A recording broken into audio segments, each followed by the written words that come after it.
Please.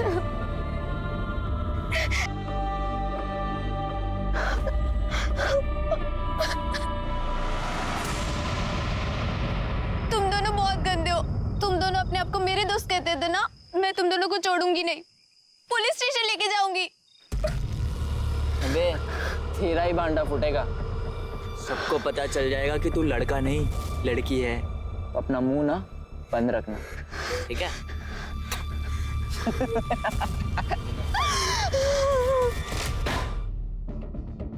सुरीली को तुमने वहीं छोड़ दिया या फिर इस डर से कि वो तुम्हारी पुलिस में कंप्लेंट ना कर दे उसको मार डाला और उसकी लाश को पुलिस स्टेशन के सामने फेंक दिया? नहीं सर, हमने उसे नहीं मारा सर, सच्ची।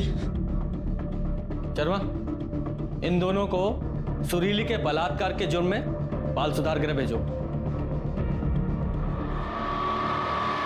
तो धीरज को तो बहुत पहले से पता था कि सूरज लड़की है, लेकिन सरोज के अनुसार धीरज को नहीं पता था कि वो लड़की है। इन दोनों के अनुसार सूरज ने उसे धोखा दिया, लेकिन सर कैसा धोखा? कहीं ये धीरज इस सुरीली से प्यार तो नहीं करता था? और ऐसा उस दिन क्या हुआ था कि धीरज ने सुरीली का सीक्रेट इन दोनों को बता दिया? यहाँ पुरानी बावड़ी में हाईवे के पास सुरीली का रेप हुआ और पुरानी बावड़ी से हमारे थाने की दूरी लगभग 6 किलोमीटर है और पोस्टमार्टम रिपोर्ट के अनुसार सुरीली की मौत रात के 2 से 3 के बीच में हुई है। पर ये लड़के क्लेम कर रहे हैं कि वो वहां से 11:30 बजे निकल गए थे। नहीं सर, और उनके मोबाइल रिकॉर्ड्स भी यही बता रहे कि आधी रात तक वो लोग अपने घर पहुंच गए थे। अगर ये मान लें कि इन दोनों लड़कों ने उसका मर्डर नहीं किया और रेप होने के बाद सुरीली हमारे थाने की ओर पैदल ही चली, तो उसे लगभग 1 घंटा लगना चाहिए या ज्यादा से ज्यादा 2 घंटे, यानी 1:30 बजे तक, यानी सुरीली की मौत से आधे घंटे पहले तक। यस। तो फिर सुरीली के साथ उस आधे घंटे में क्या हुआ था? पुलिस जल्द से जल्द इस केस के तह तक पहुंचना चाहती थी। उन्हें ये तो मालूम चल गया था कि सुरीली के बॉडी में जो सीमेन सैंपल्स मिले वो अमित और पंकज के थे, पर सुरीली का तीसरा रेपिस्ट जिसने कॉन्डम का इस्तेमाल किया था वो अभी तक एक मिस्ट्री बना हुआ था। पुलिस ने पुलिस स्टेशन के आसपास का जो डंप डेटा निकाला उससे उन्हें पता चला कि वहां पुलिस कर्मचारियों के अलावा रात के 2 से 3 बजे के आसपास 4 और लोग मौजूद थे। इनमें से 2 नंबर्स तो सिर्फ कुछ ही सेकंड्स के लिए विजिबल थे। इसका मतलब ये था कि वो ट्रैवल मोड पे थे, वहां से बस गुजर रहे थे। तीसरा नंबर सरोज का था क्योंकि वो वहां कंप्लेंट फाइल करने आई थी, और चौथा नंबर किसी गिरीश पाठक का था। रीमा जल्दी करिए, हमें लेट हो रहा है। लाए थोड़ा पानी दीजिए। आ गई महारानी। घर का सारा काम होने के बाद इसकी छुट्टी तो आज हम करते हैं। जी गिरीश पाठक जी चलिए, बचा हुआ खाना हमारे साथ थाने में गाइए। क्या जो लाने? अरे सर रुकिए तो सही। क्या इन्होंने? बलात्कार और खून। नहीं, हमारे पति ऐसा कुछ नहीं कर सकते। 6 तारीख को इन्होंने एक 16 साल की लड़की का बलात्कार और खून किया है, वो भी हमारे थाने के पास। जल्दी बता, टाइम वेस्ट मत कर। सर उस रात हम काम से लौट रहे थे अपनी कार में। अंकल प्लीज मेरी मदद कर दी प्लीज। क्या हुआ बेटा? हमारे 2 दोस्तों ने और वो ट्रक अंकल ने हमारे साथ बहुत गलत किया है। प्लीज हमें घर पहुंचा दीजिए। आप घबराओ नहीं, आप गाड़ी में बैठो, चुप हो जाओ, पानी पियो।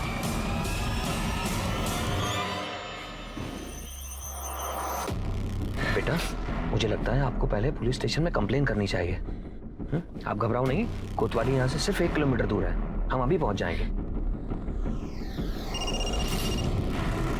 कहाँ हो? कब तक आओगे? रीमा हम ओवर टाइम कर रहे थे, हमें थोड़ा लेट होगा। आजकल बहुत ओवर टाइम करने लगे हो। सही टाइम बताओ, कब तक आओगे? रीमा हमको तकरीबन 1 घंटा लग जाएगा। और हेलो रीमा, बेटा ये बैरिकेड के आगे, थोड़ा आगे ही पुलिस स्टेशन है, आप वहाँ जाओ और उनसे कहो कि आपकी कंप्लेन नोट करें और आपके पेरेंट्स को भी फोन कर दें। नहीं अंकल प्लीज आप भी चलो ना। हम पहले ही लेट हो चुके हैं, हम आपके साथ नहीं जा पाएंगे। प्लीज चलिए ना अंकल। अच्छा ठीक है, आप एक काम करिए, आप अंदर जाइए। आप जब तक अंदर नहीं पहुंचते हम यहीं खड़े रहेंगे।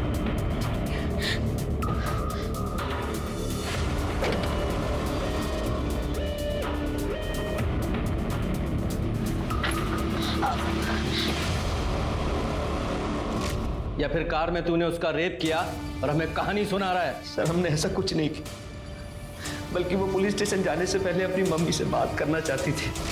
उसने हमसे यह भी कहा कि वो फोन करके मम्मी को बुला रही है पुलिस स्टेशन। हमने तो खुद अपना फोन उसको दिया था बात करने के लिए। हेलो हेलो हेलो माँ माँ हेलो। हम सच कह रहे सर। अच्छा, तो सुरीली के पुलिस स्टेशन में एंट्री करने तक तू वहीं रुका था? जी सर, हम वहीं थे। झूठ बोलता है। सुरीली कभी यहाँ पहुंची ही नहीं, उससे पहले उसका मर्डर हो गया और वो तूने किया है। जब तुझे लगा कि उसकी अपनी मम्मी से बात नहीं हो पा रही है तो मौके का फायदा उठाकर पहले उसका रेप किया और फिर उसे मार डाला।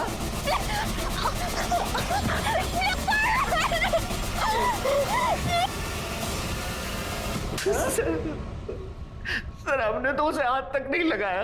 वो ट्रक ड्राइवर और उसके दोस्तों ने उसके साथ बलात्कार किया, ऐसा उसने खुद हमसे कहा। सर हमने कुछ नहीं किया सर। तेरी इस कहानी का सच तो हम पता लगा ही लेंगे। लेके जाओ उसे, अंदर डालो। इस सुरीली के नाखूनों में जो स्किन के ट्रेसेस मिले हैं, इस गिरीश के डीएनए से मैच कराओ। और जो इसने ट्रक ड्राइवर वाली कहानी सुनाई है ना, उसे जरा क्रॉस चेक करो। हो सकता है किसी ट्रक ड्राइवर ने ही रेप किया हो। और ये पुरानी बावड़ी से लेकर हमारे पुलिस स्टेशन तक जितने भी ढाबे हैं, टी स्टॉल हैं या ट्रक रुकने के जितने भी स्पॉट्स हैं, सबको चेक करो। साहब पुरानी बावड़ी से लेकर के ये कोतवाली के बीच में इकलौती हमारी यही चाय की दुकान है। जो लोकल ड्राइवर हैं साहब, वो अक्सर चाय पानी पीने के लिए यहाँ आते रहते हैं। 5 की रात 6 की सुबह यहाँ किस किस की ट्रक रुकी थी, कुछ बता सकते हैं? साहब उस रात को तो हाँ कोई 2-3 ट्रक थे साहब। उस रात यहाँ किसी लड़की को देखे थे 15-16 साल की? लड़की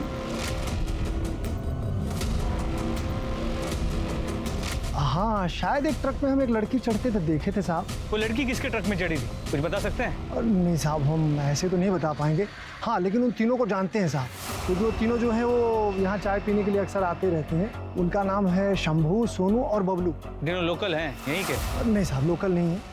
उनमें से जो शंभू है वो लोकल है। ये शंभू कहाँ मिलेगा? नमस्कार सर, हम ही हैं शंभू सिंह। उस रात लड़की तुम्हारे ट्रक में आई थी? हाँ सर, वो क्या है, जैसे मैंने गाड़ी स्टार्ट किया वैसे पता नहीं वो लड़की कहाँ से ट्रक में आ गई। ओए, कौन हो भाई? चाचा प्लीज हमारी हेल्प कर दो। हमारे 2 दोस्तों ने मेरे साथ बहुत गलत किया है। हम गोमती नगर में रहते, हमें वहां तक प्लीज छोड़ दीजिए। अरे नहीं बेटा, हम पहले ही लेट हो गए। हाँ वो गोमती नगर बहुत दूर पड़ता है, उल्टा मैं दिल्ली जाना है माल छोड़ने के लिए। ठीक है तो तुम कोई और गाड़ी देख लो, जाओ। और उसके बाद हमें दिल्ली निकलना था, हम दिल्ली गए और कल ही वापस आए सर। हमारे पास ना सारे टोल नाके की रसीद भी है सर। दिखाओ सर? दिखाओ सर, अभी दिखा दूँ सर।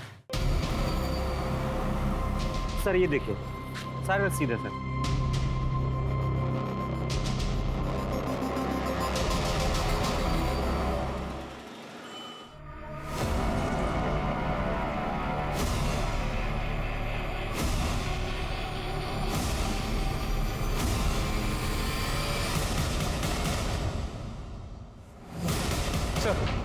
सर सुरीली के नाखूनों में मुझे स्किन के ट्रेसेस मिले। वो अमित, पंकज, गिरीश या शंभू किसी से मेल नहीं करते। और शंभू के बयान को भी वेरीफाई किया, वो सच कह रहा है। वो उस रात सच में दिल्ली गया और उसी रूट से गया था जो उसने बताया। तो उस रूट पे जितने भी टोल नाके, उनके सीसीटीवी कैमरा में उसकी गाड़ी दिखाई दी है। लेकिन असली सवाल तो वही का वही है कि वो तीसरा रेपिस्ट कौन है जिसने कॉन्डोम पहनकर सुरीली का रेप किया और उसका मर्डर कर दिया। और ये तीसरा रेपिस्ट गिरीश हो सकता है, जैसा कि उसकी बीवी ने उसके कैरेक्टर के बारे में बताया। हम नहीं करवाएंगे तुम्हारी जमानत और ना ही किसी को करवाने देंगे। तुम्हारी असली जगह ना ये सलाखों के पीछे ही है। झूठ बोला हमसे, ओवर टाइम का बहाना बनाकर। उस रात में तुमने यही किया ना उस बच्ची के साथ? हमने कुछ नहीं किया। और वो थाने के बाहर भी मौजूद था। और इसके अलावा ये सुरीली की माँ सरोज, वो भी थाने के बाहर मौजूद थी। ऐसा हो सकता है कि सुरीली का रेप होने के बाद वो गिरीश के पास से भागी और अपनी माँ के पास आकर मिली जब वो कंप्लेन लिखाने थाने में आ रही थी। सूरज,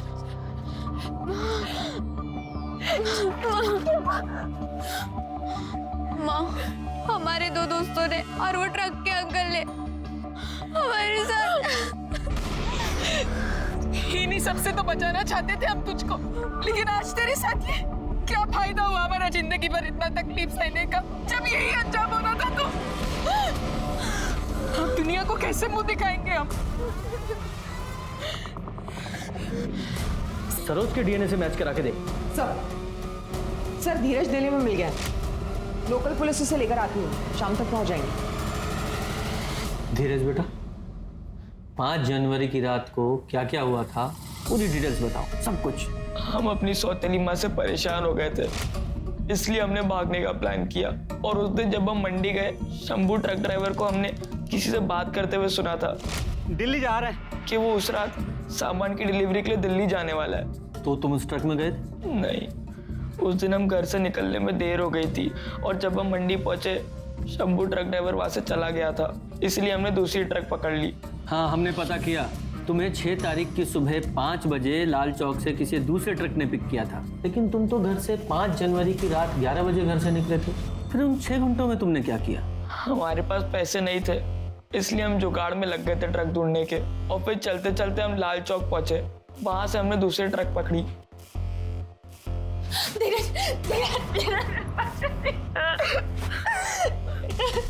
बेटा हमें माफ कर दे बेटा, हम तेरे साथ ऐसा बर्ताव कभी नहीं करेंगे और आगे से करना भी नहीं है। अगर मैंने ये शिकायत सुनी कि धीरज को आप लोगों ने मारा पीटा है तो अरेस्ट कर लिए जाओगे। जी सर हम धीरज को घर नहीं जा सकते। अभी नहीं, अभी इसका मेडिकल होगा। पूजा,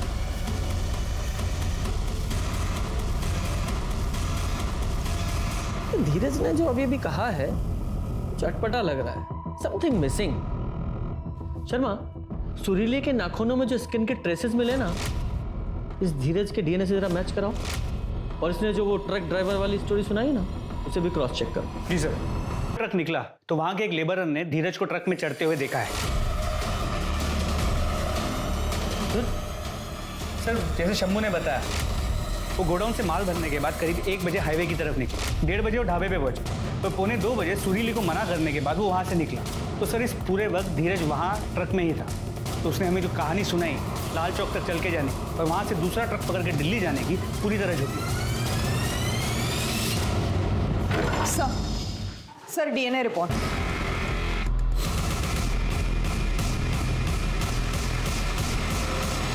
तुम्हारे स्किन के ट्रेसेस हैं वो जो सुरीले के नाखूनों में मिले।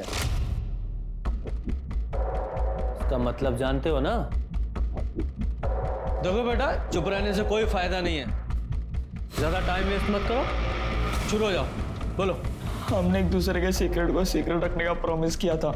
हमने किसी को नहीं बताया कि वो लड़की है, वो भी नहीं बताई कि हम अपनी सौतेली माँ की पिटाई से बचने के लिए दिल्ली भाग रहे हैं। लेकिन उस दिन जब हमारी माँ ने हमें क्रिकेट खेलने के लिए मारा, हमने सुरीली को सब सच बता दिया और ये बता दिया कि हम आज दिल्ली भागने वाले हैं।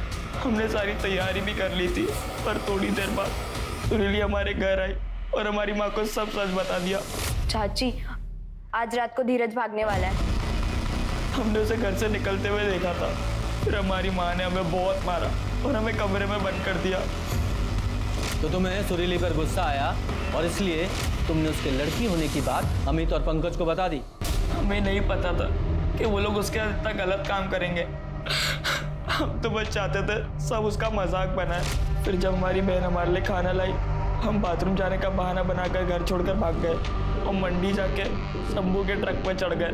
और जब सुरीली शंभू से मदद मांगने उसके ट्रक में आई, तब तुम शंभू के ट्रक में ही थे ना? जी ठीक है। शंभू ने उसे अपनी ट्रक में बिठा लिया था, ये बोल करके वो उसे घर छोड़ेगा। लेकिन फिर थोड़ी देर बाद दूर सुनसान में एक ट्रक रोक दिया। ये हम कहाँ गए? बस मूड हो गया। ये क्या कर रहे हैं आप? प्लीज ऐसा मत कीजिए। फिर क्या हुआ? जब शंभू कपड़े पहनने लगा, सुरीली वहां से भाग गई। उसने एक कार को रोका और उसमें बैठ के चली गई। तब शंभू घबरा गया था और उसने कार का पीछा किया, लेकिन फिर जब कार ने पुलिस स्टेशन की तरफ टर्न लिया, शंभू घबरा गया था, उसने यू टर्न ले लिया। तब हम ट्रक से कूद गए। हमने सुरीली से बात भी की थी। तुमने उन्हें बताया ना कि हम लड़की है। उन्होंने मेरे साथ बहुत गलत किया। तुम ज्यादा तोड़ी हमारे घर से हमारे भागने का प्लान तुम ही बताई ना। हाँ बताए, क्योंकि तुम गलत जा रहे थे। तुम दिल्ली में अकेले कैसे रहते? हमें तुम्हारी चिंता थी, इसीलिए बताए। हम अपने देख लेते। तुम्हें दोस्त बना के पछता रहे हो। तुम दोस्ती के लायक नहीं हो। तुमने आज साबित कर दिया लड़कियों के पेट पे कोई बात नहीं छुपती। तुम विश्वास तोड़ी हमारा। हम तुम्हें धोखा नहीं दिया था, बल्कि तुमने उसे धोखा दिया था। और सिर्फ धोखा ही नहीं दिया, उसकी जान भी ले ली तुमने। इसे बाल सुधार गृह भेजो। धीरज ने सुरीली के कंसर्न को धोखा समझा और उससे बदला लेने के लिए उसने सूरज और सुरीली का राज सबको बता दिया। धीरज की नासमझी और उसके धोखे की वजह से भयानक हादसों की शुरुआत हुई। सुरीली का गैंगरेप हुआ, उसका मर्डर हुआ। धीरज के बयान के बाद पुलिस ने शंभू को पकड़ा, जिसने सुरीली के साथ हुए रेप को कबूल किया। और गिरीश, जिसने सुरीली की मदद की थी, पुलिस ने उससे माफी मांगी। इस तरह से पुलिस ने थाने के पास मिली एक गुमनाम लड़की की लाश का केस सॉल्व किया। एक माँ ने अपनी बेटी को यातनाओं से बचाने के लिए उसे जिंदगी भर लड़का बनकर रहने के लिए मजबूर किया। लेकिन क्या हुआ? उसका भी क्या हश्र था? बजाय एक लड़की को लड़का बनकर एक दोहरी जिंदगी जीने के लिए मजबूर करें, उससे अच्छा होगा कि हम एक लड़की को किसी लायक बनाएं कि वो खुद अपनी रक्षा कर सके, समाज में सम्मान के साथ सर उठाकर एक औरत की जिंदगी बिता सके। हम खुद अपनी बेटियों को सशक्त कर सकते हैं और हमें करना चाहिए, ना कि डर की जिंदगी बितानी चाहिए। अपने घर के बेटों को जरूर ये सिखाना चाहिए कि हर औरत का सम्मान जरूरी है और ये कि हर लड़की और लड़का आज एक समान एक स्तर पर है। तो एक संतुलित समाज की आशा करते हुए मैं दिव्यांका त्रिपाठी दहिया अब आपसे लेती हूँ विदा, लेकिन मिलूंगी आपसे फिर एक नए एपिसोड के साथ। देखते रहिए क्राइम पेट्रोल सतर्क, विमेन अगेंस्ट क्राइम। एक औरत परिवार, अब हर औरत का भार। जय हिंद। अरे सर रुकिए तो सही। किया क्या इन्होंने? बलात्कार और खून।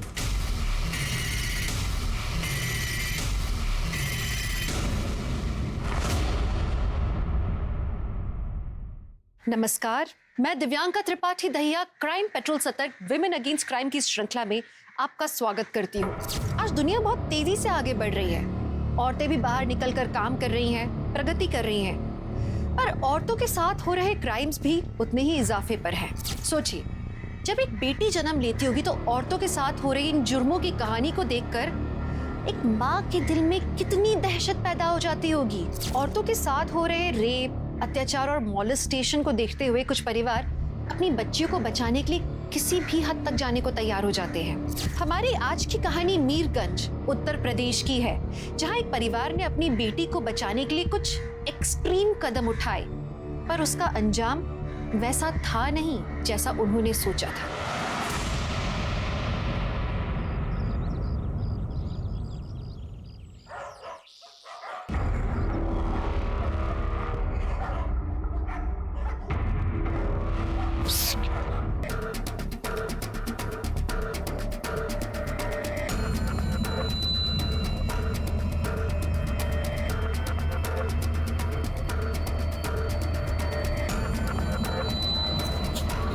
तेरे आसपास का पूरा इलाका देख लिया, कुछ भी ऐसा नहीं मिला जिससे इसकी शिनाख्त हो सके।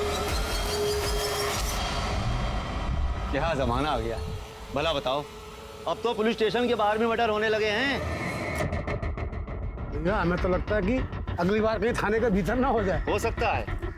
चल निकल निकल चल। हाँ निकल। सर लड़की की हालत देख के लगता है उसके साथ रेप हुआ और सर शायद इसी दुपट्टे से उसका गला घोटा गया। बॉडी को पोस्टमार्टम के लिए भेजो और सारी मिसिंग कंप्लेंट देखो, शायद लड़की की कोई डिटेल्स मिल जाए। सर सर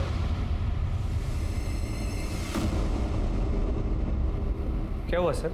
थाने के बाहर जो दो लोग बातें कर रहे थे, अब तो पुलिस स्टेशन के बाहर भी मर्डर होने लगे हैं। मेरे दिमाग से निकल नहीं पा रही। थाने के सामने लाश का मिलना हमारे लिए बड़े शर्म की बात है। सर कातिल जो कोई भी है, उसने ऐसे करके बहुत बड़े वाला रिस्क लिया है। ये कातिल मिसाल बनाने के लिए हमें चैलेंज कर रहा है कि मुझे पकड़ के दिखाओ। सर सर जो जानकारी मिली है उस हिसाब से मीरगंज यहाँ तक कि बरेली में भी कोई मिसिंग कंप्लेन नहीं है 15-16 साल की लड़की। 24 घंटे और इंतजार करते हैं। जी सर। सर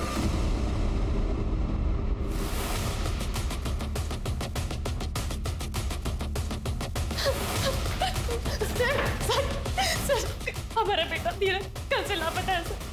सर ढूंढ दीजिए सर। ठीक है, आप लोग बैठ जाइए, पहले बैठ जाइए। कैसे नहीं मिले सर? साहब हमारा नाम मुकेश मिश्रा है और ये हमारी पत्नी सुमन। हम लोग गोमती नगर में रहते हैं। हमारा 12 साल का एक बेटा है धीरज। ये उसका फोटो है साहब। ये कल से लापता है साहब। धीरज के पास कोई फोन है? नहीं सर। नहीं साहब। सर हमको लगता है कि वो सूरज के साथ कहीं भाग गया है। कौन सूरज? सर एक मिनट, क्या आप सूरज गौड़ के बारे में बात कर रहे हैं? हाँ हाँ, आप सूरज को कैसे जानते हैं? सर ये देखिए, सूरज गौड़ की माँ सरोज गौड़ कल रात को 3 बजे यहाँ पे आई थी। साहब हमारा बेटा सूरज आज शाम को 6 बजे मार्केट के लिए निकला था कुछ सामान लाने के लिए। अभी तक लौटा नहीं है। हमने सब जगह ढूंढ लिया। आप मदद कीजिए, कहीं उसके साथ कुछ। देखिए आप शांत रहिए, अपने दोस्तों के साथ कहीं गया होगा। लेकिन साहब उसका तो बस एक ही दोस्त है, हमारे पड़ोसी का बेटा धीरज।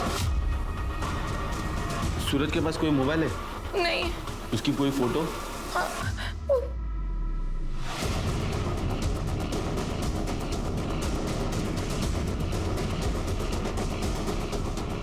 हाँ सर, सूरज और धीरज दोनों दोस्त हैं। सुनिए, अगर सूरज गायब है तो सरोज ने हमें क्यों नहीं बताया? वो हमें भी तो यहाँ पे ला सकती थी ना? बताना तो चाहिए था। अच्छा, ये धीरज जा कहाँ सकता है? आपने अपने रिश्तेदारों से या उसके दोस्तों से पूछा है? हाँ साहब, हमने अपने रिश्तेदारों को फोन लगाया। वो दिल्ली और लखनऊ में रहते हैं, लेकिन उनको भी कुछ नहीं मालूम। साहब सूरज और धीरज दोस्त थे और सूरज भी गायब है, तो हो सकता है दोनों साथ में ही हो। घर में कोई बात हुई थी? कोई लड़ाई, कोई झगड़ा या कोई अनबन जिस वजह से धीरज ने घर छोड़ दिया हो? नहीं सर, ऐसी कोई बात नहीं हुई। अपने बेटे के फोटो और सारी डिटेल्स इनके पास लिखवा दीजिए। सर इसकी कहीं भी कोई मिसिंग कंप्लेंट नहीं मिली। सर एक लीड है, इस लड़की के कुर्ते पर एक टेलर का टैग, सत्यम टेलर्स, और इसी नाम का टेलर शॉप आनंद नगर बाजार में भी है। इसका मतलब ये लड़की किसी आसपास के एरिया की है। जरा इस टेलर से बात करो।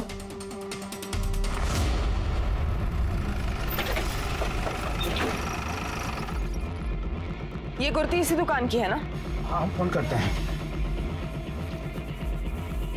हाँ मैडम, लेबल तो हमारी दुकान का है और ये हमने ही सी है।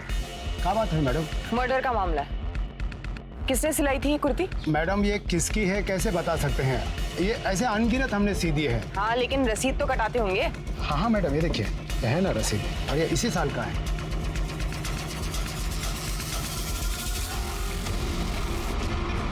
सीसीटीवी है? अब मैडम इस मंदी में न तो हमारा खर्चा निकल पाता है, ना हमारे ये जो कारीगर है उनका। कहाँ से लगाएं सीसीटीवी कैमरा? सीसीटीवी अनिवार्य हुआ है, पता है ना तुमको? जल्द से जल्द लगाओ, जरूरी है। कैसे एक्सप्लेन करेंगे ऊपर तक कि जिस लड़की की लाश थाने के सामने मिली है उसकी शिनाख्त तक नहीं कर पा रहे हम लोग। हमारे मुंह पर बहुत बड़ा तमाचा है ये। आखिर ये लड़की है कौन?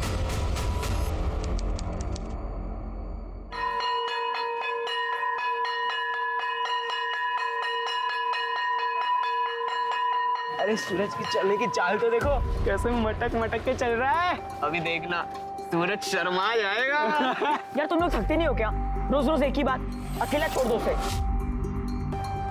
ठीक है, अकेला छोड़ देंगे, विद्या कसम छोड़ देंगे, पर हमारी एक सवाल का जवाब दिलवा दो इससे। हमें ये बताओ कि तुम हमारे साथ खड़े रहकर सुसु क्यों नहीं करते? अंदर टॉयलेट में क्यों जाके करता है?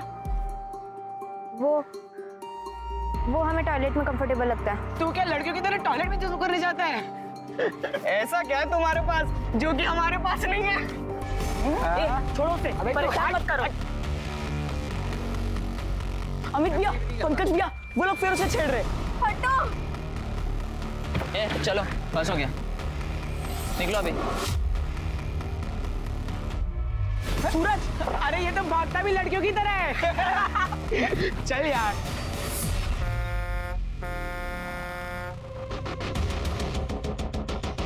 हमारे लिए हमारे पास एक सरप्राइज है। कैसे लगे नए कपड़े? मुझे ये नहीं चाहिए। क्यों? क्या हुआ? कितने अच्छे तो हैं। क्या हुआ? माँ, हम ये नहीं है। आखिर कब तक हम लड़का होने का नाटक करते रहेंगे? और आप कब तक हमें ये टाइट बनियान पहना के मेरी सच्चाई छुपाती रहोगी? माँ, छाती दुखता है, हमें सांस लेने में तकलीफ होती है। और तो और स्कूल के लड़के भी नोटिस करते हैं कि हमारी बॉडी उनकी बॉडी से अलग है। हमें ये हवा छूने की कोशिश करते हैं, मेरी टांग खींचते हैं। माँ, हमसे ये लड़का बनने का नाटक अब और नहीं होता। बस कुछ महीनों की और बात है। तुम जैसे ही 16-17 साल की हो जाओगी ना, एक अच्छा सा लड़का देखकर तेरी शादी करवा देंगे। बस कुछ समय और बर्दाश्त कर ले बेटा। माँ, और अगर हम खुद लड़का पसंद कर ले तो? तुमको कोई लड़का पसंद है? हाँ, 12वीं क्लास में एक लड़का है। देखो, हमको पता है तुम मनोज को पसंद करती हो, पर मनोज का क्या? काश हमको पता होता कि वो हमें पसंद करता है या नहीं। इसका एक ही उपाय है हमारे पास। क्या? तुम खुद उससे पूछ लो। तुमने उसको बता दिया कि तुम लड़की हो? नहीं माँ, अब तक नहीं। और तुम उसको बताओगी भी नहीं? नहीं, लड़का तो हम ही पसंद करेंगे तुम्हारे लिए, एक अच्छा सा लड़का। माँ, हम आपकी बात हमेशा मानते हैं, एक बार तो हमारी बात मान लो। हमने तो अपना सिलेबस पहले ही कंप्लीट कर लिया। कहा है ना, एग्जाम के पहले रिवीजन का अच्छा मौका मिल जाता है। मनोज, मुझे तुमसे कुछ बात करनी है। बोल। थोड़ी इम्पोर्टेंट है, साइड में आना।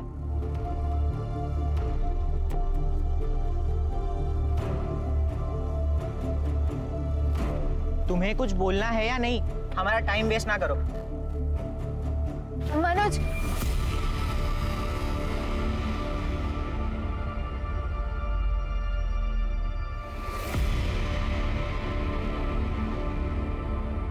हम तुम्हारे लिए लाए थे चॉकलेट।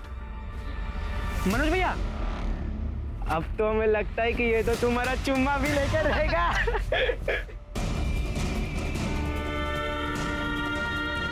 खजूरों का तुमको साला हम ही मिले थे।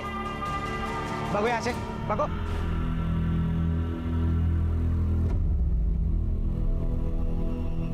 खजूर, खजूर, खजूर नहीं बोलना। अबे तू हट बे। ओए खजूर। अमित भैया, लाल हो रहा है पंकज भैया। उनको तो चॉकलेट दिया करती है। खजूर। क्या मस्ती कर रहे हो? समझ में नहीं आता है क्या? निकलो यहाँ से। घूर क्या रहे हो बे? निकलो। चल यार, खजूर देख लेंगे। अबे सूरज, एक बात बता, ये जो तुम मनोज जैसे लड़कों को खुलेआम चॉकलेट देते फिर रहे हो, इससे लोग तुम्हें खजूर ही बोलेंगे। हम लड़की है, लड़की। हम जिसे पसंद करते उसे कुछ कह भी नहीं सकते, क्योंकि हमारी माँ ने हमारे साथ। धीरज, सुमन आंटी बुला रही है। धीरज, मैं तुम्हें कब से बुला रही हूँ और तुम्हें सुनाई नहीं देता। सुमन आंटी, प्लीज उसे मत मारिए। ये सब तुम्हारी करतूत की वजह से हो रहा है सूरज। तुम्हारी वजह से दिन भर आवारागर्दी करता रहता है। घर के कामों में इसका एक मन नहीं लगता। ये लाट सब बन के घूमता रहता है। अगर एक और मारा ना तो क्या कर लेगा? क्या कर लेगा? तुम क्या करोगे? चल चल चल अंदर, चल अंदर। बहुत हो गया, मुझे आज क्रिकेट के लिए मारा। अब मैं और नहीं सहूंगा, मुझे कुछ करना होगा। तू कुछ करेगा तो अंकल आंटी पे क्या बीतेगी? देख सूरज, मैंने अपना सीक्रेट सिर्फ तुझे बताया। इस बात की घर में भनक भी नहीं पड़नी चाहिए, वरना बहुत बुरा होगा। मैंने तेरा सीक्रेट रखा है। अब तू कसम खा कि तू मेरा सीक्रेट भी सीक्रेट रखेगी। कहीं लड़की की तरह उल्टी मत कर देना। खा कसम मेरी। तू ऐसी बातें मत कर धीरज, मैं प्रॉमिस करता हूँ मैं किसी को कुछ नहीं बताऊंगा। धीरज, धीरज, दिन भर आवारागर्दी करता रहता है ये लड़का। इधर आओ, घर में कितने काम पड़े? हाँ, आ रहा हूँ। देख, याद रखना, प्रॉमिस नहीं तोड़ना।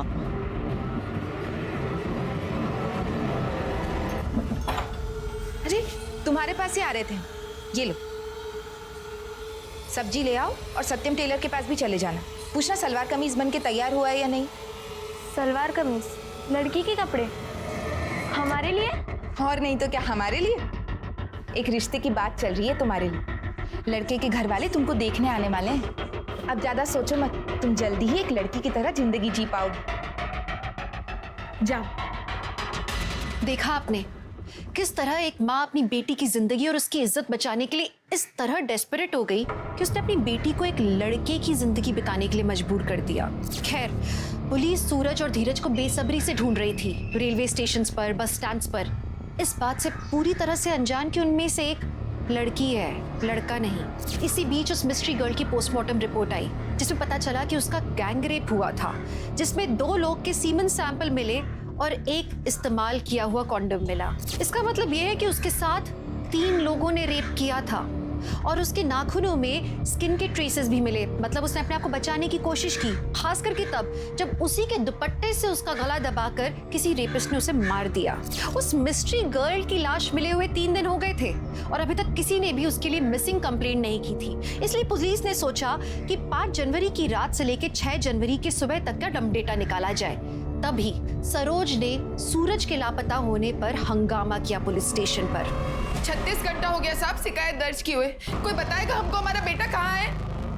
मैडम, तहकीकात चल रही है, जैसे ही कुछ पता चलेगा आपको कॉल करेंगे। हमको बस हमारा बेटा चाहिए। अगर उसको कुछ हो गया तो जब तक आप उसको ढूंढ के नहीं लाते हम यहाँ से कहीं नहीं जाएंगे।